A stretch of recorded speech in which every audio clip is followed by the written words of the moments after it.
Hello everyone, I'm doing a disc brake swap from drums here. Hello everyone, I'm doing a drum to disc conversion on my 2004 Toyota Camry.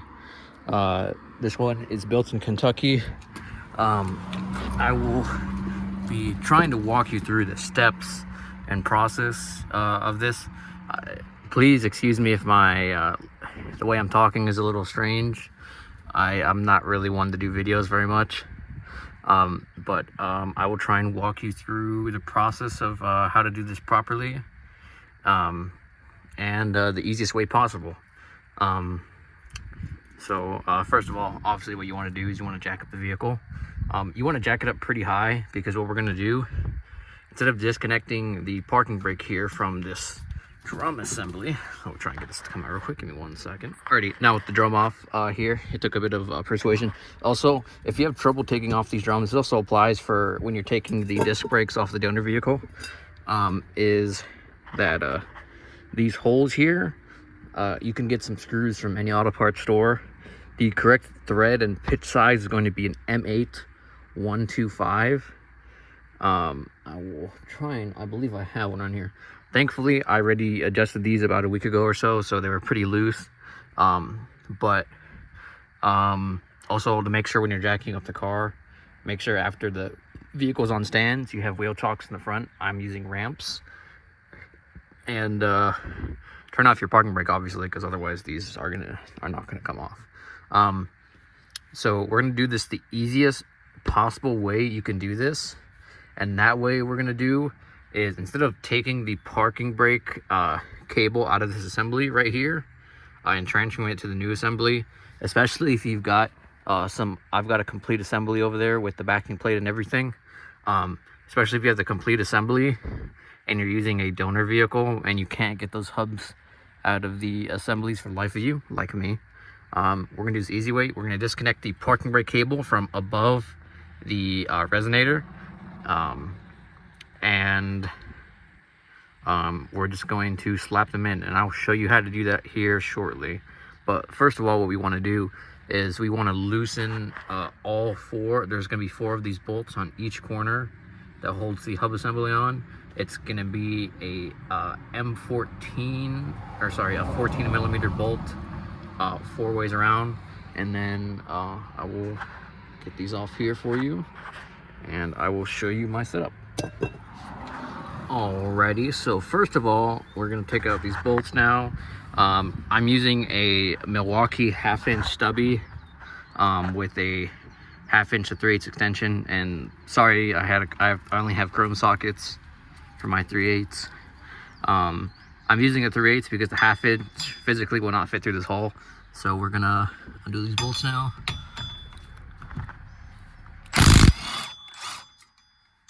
And if the bolts, like, even though if they're all the way out, they'll get stuck in there. So what you'll do is you'll use a magnet and to fish them out, if you can get them in the hole, and you'll fish it on out. There we go. Easy does it. You're gonna do the same thing for all 4 bolts.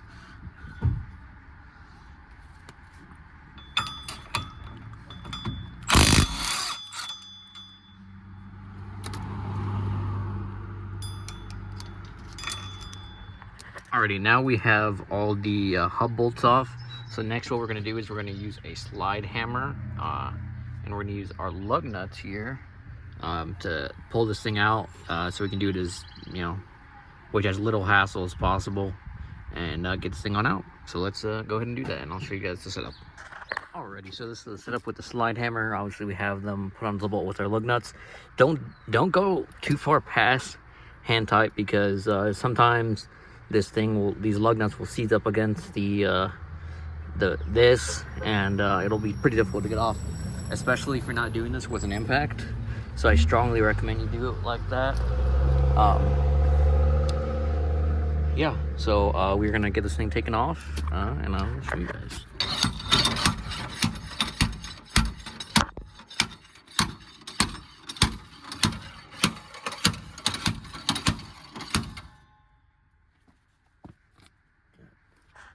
Alrighty, it took a little bit of work, but it wasn't too bad. We got it off the knuckle here.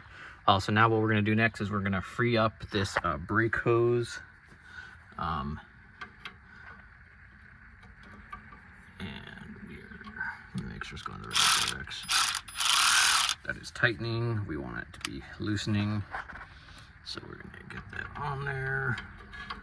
I'm using a wobble U-joint extension, whatever you guys want, a universal joint extension.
Alrighty, now we got that bolt off. This bolt right here is going to be 12 millimeter, and it holds on this part of the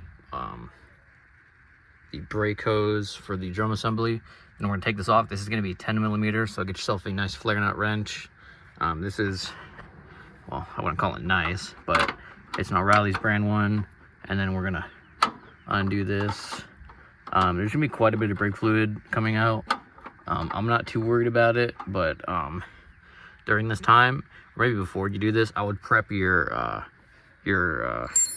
caliper assembly as well as your stainless brake hoses. If you're using those, you can use regular brake hoses, but I just want these stainless brake hoses for a little bit better braking performance. But I'm gonna go get that ready before too much of this stuff drips out, and I will show you guys. We'll be back with you in a minute.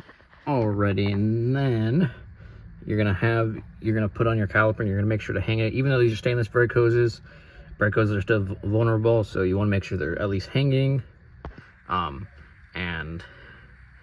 Make sure you put, when you put on the banjo bolt, obviously, if you've never done it before, one washer on the bottom and one washer on the flange of the nut. And make sure you don't tighten it, just hand tighten right now so we can adjust it as we need be. And we're gonna leave it hanging. If you have caliper hangers for this, even better. And then we're gonna put this back. I just put this back right now, have it hand tight right now. And now we're going to disconnect the old brake line, and we're gonna connect the brand new one. Alrighty, we got that brake line up on now.